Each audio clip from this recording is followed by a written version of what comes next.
Hello everyone students, आज हम इस लेक्चर में अपना नेक्स्ट यूनिट नंबर 4 की डेफिनेशन स्टार्ट करेंगे। इससे पहले लेक्चर में मैंने आपको इंट्रोडक्शन बताई थी मल्टीपल कोरिलेशन की। आज हम उसकी प्रॉपर डेफिनेशन करेंगे। ठीक है, चलिए आइए देखिए। मल्टीपल कोरिलेशन, देखो बेटा, इसकी डेफिनेशन हमारी क्या होती है। देखो मैं आपको ना इसमें दिखा रही हूँ। एक्चुअली बेटा मेरे पास इसकी बुक नहीं है, पीडीएफ ही है, तो इसमें एक बार आप देखिए। चलिए मैं रीड कर लेती हूँ, ठीक है ना। देखो, मल्टीपल कोरिलेशन का मतलब होता है when the combined effect of two or more variables upon a variate not included in above variate is studied is called the multiple correlation. कि जब भी हमारे पास कोई भी टू और मोर वेरिएबल्स, जब भी हमारे पास कोई भी टू और मोर वेरिएबल्स होंगे, ठीक है, और वो हमारे पास क्या करेंगे, एक दूसरे पर डिपेंड करेंगे, ठीक है ना, उसको हम क्या बोलेंगे, मल्टीपल कोरिलेशन बोलेंगे। ठीक है, जैसे कि सिंपल वर्ड्स में अगर हम कहें कि मान लीजिए कि हमारे पास एक डिपेंडेंट वेरिएबल है।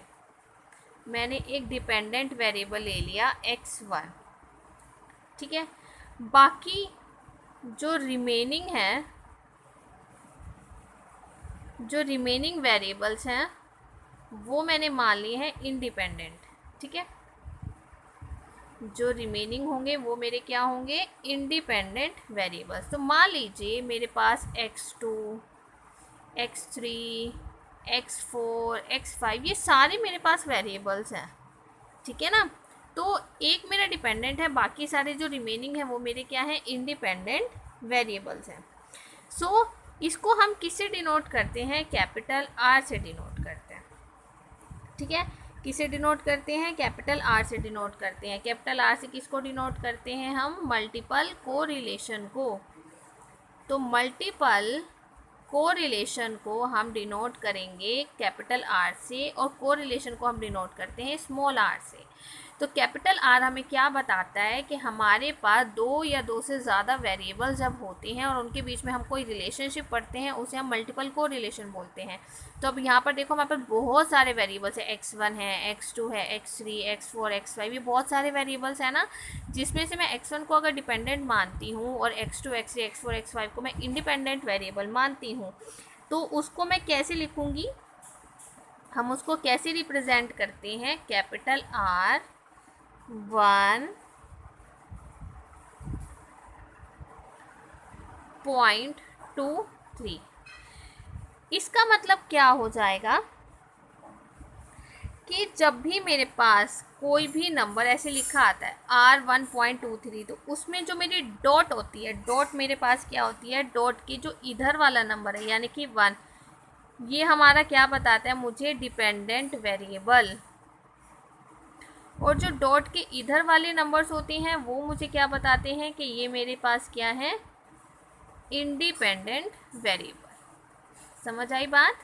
तो यहाँ पर मेरे पास टोटल कितने वेरिएबल्स हैं, 3 वेरिएबल्स हैं, 1 2 3, यानी कि यहाँ पर मेरे पास 3 वेरिएबल्स हैं, जिसमें से 1 जो है डिपेंडेंट है और 2 और 3 मेरे पास क्या है, इंडिपेंडेंट वेरिएबल है।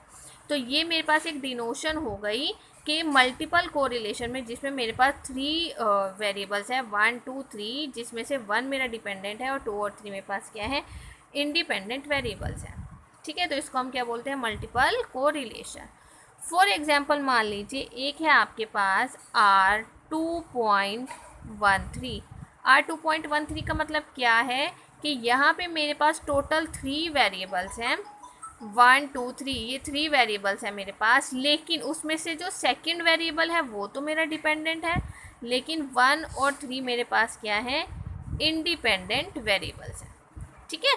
तो बस यहाँ पे हम ये भी बता रहे हैं कि अगर मैं यहाँ पर 3 वेरिएबल्स लेकर चल रही हूँ तो उसमें मेरे पास कौन सा वेरिएबल डिपेंडेंट है और कौन सा मेरे पास वेरिएबल इंडिपेंडेंट है।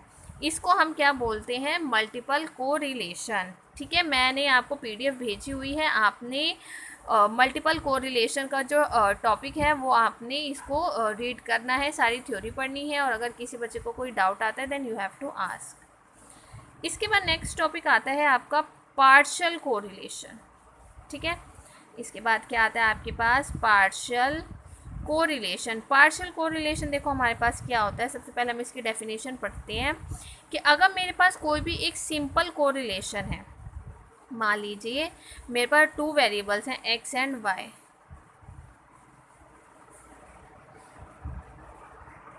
तो मान लीजिए मेरे पास 2 वेरिएबल्स हैं x एंड y। अगर मैं इन दोनों वेरिएबल्स को बाकी सारे जो रेस्ट हमारे वेरिएबल्स हैं उनमें से अगर इनको एलिमिनेट कर देती हूँ तो उनको हम क्या बोलते हैं, पार्शियल कोरिलेशन। यानी कि the simple correlation between 2 variables when the linear effect of other variables in them has been eliminated. कि मान लीजिए हमारे, चलो ये छोड़ो, मान लीजिए मेरे पास है एक x1 x2 x3 x4 up to xn, मेरे पास ये वेरिएबल्स हैं। इन वेरिएबल्स में से अगर मैं इन दोनों वेरिएबल्स को,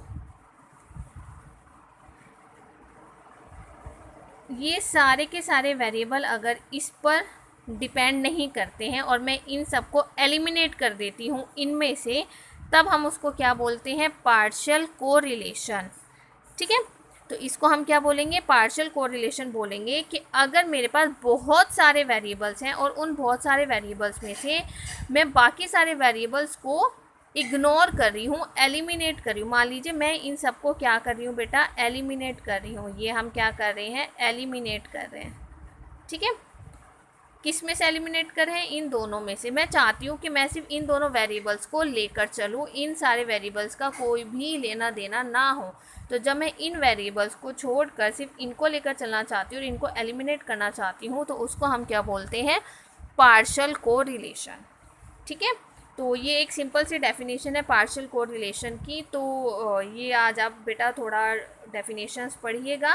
बाकी जो प्रॉपर आपको लेक्चर है वो मैं आपको कल से भेजूँगी according to your book and according to the bookish language, जैसे मैं आपको यूनिट 1, यूनिट 2 और यूनिट 3 की वीडियोस भेजती थी। तो आज बेटा आप बस ये एक ओवरव्यू के अकॉर्डिंगली ही जो मैंने आपको थ्योरी भेजी हुई है, जो पीडीएफ भेजी हुई है, उसमें से आप एक बार इनकी डेफिनेशन पढ़ेंगे और अगर आपको कोई डाउट होता है तो आप मुझसे पूछेंगे। And please write your name and roll number in the comment box. Thank you.